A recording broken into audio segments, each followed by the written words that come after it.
I would like to introduce you to my nephew Michael. Michael would like to tell us a little bit about where he lives and what is typical of a day in his shoes.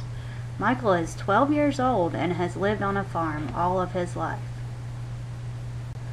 Michael's family's farm is in the southeast of the United States in Madison, Florida. Because the southeast is closer to the equator than many other parts of the country, it has warm climates for much of the year.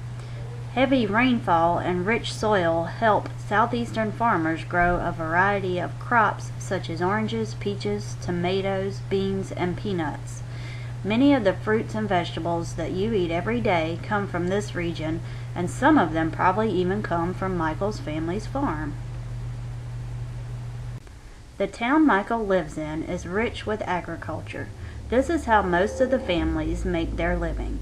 Agriculture is the business of growing crops and raising animals.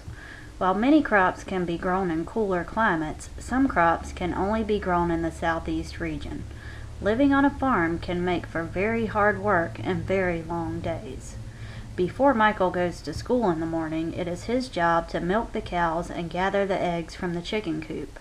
After a full day of school, he has to come home and help his dad with feeding the animals on the farm and harvesting any crops that are ready. Michael is always willing to help his parents out on the farm because he knows that growing seasons are very specific for each crop. A growing season is the number of days in a year when the weather is warm enough for crops to grow. The southeast has a longer growing season than some other regions of the country because of its warm climate, but it is important for Michael to remember the requirements of the different crops on his farm. Some crops, like wheat, need only 90 days without frost to grow, while others require longer periods. Cotton needs 180 frost-free days, and oranges can only tolerate a few days of frost a year. Michael and his family have to make sure to protect the crops that cannot handle the cold weather when wintertime arrives. Michael's family depends on the crops that they grow as a source of income for their household. Cash crops are when crops are grown to be sold for money. Many farmers in the southeast are able to grow cash crops due to the rich soil in this region. When Michael went to the farmer's market with his dad to sell some of their crops, he was reminded about a history lesson that he recently had in one of his classes. He learned that one of the first crops in the southeast was tobacco. He thought it was very interesting that English settlers in Virginia saw Native Americans there growing tobacco plants and decided to plant their own tobacco to sell in England. Settlers in Georgia began growing peanuts as a cash crop, while South Carolina grew rice from seeds brought by ship from Africa.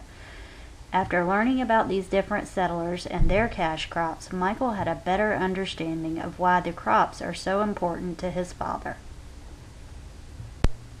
Another chore that Michael has around the farm is making sure that all of the crops get enough water.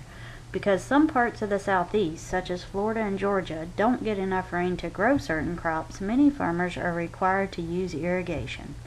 Irrigation is the use of ditches or pipes to bring water to fields. This water is drawn from nearby rivers, lakes, and wetlands. Michael has to make sure that all of the irrigation systems on their farm are coming on at the right times, and he also helps his dad fix the irrigation systems when something breaks. While Michael and his whole family are required to work hard to care for their farm, they do occasionally get a chance to relax and enjoy family time together. Lucky for Michael and his family, they live in one of the greatest tourist destinations in the world, sunny Florida. Tourists are people who travel or visit a place for pleasure. Michael and his family enjoy going to the beaches and theme parks in Florida to vacation and get away from the daily grind of running the farm. One of Michael's favorite things about vacation is meeting all of the tourists from different places around the world. One year he made friends with a boy from Japan who was vacationing at the same beach, and they still keep in touch.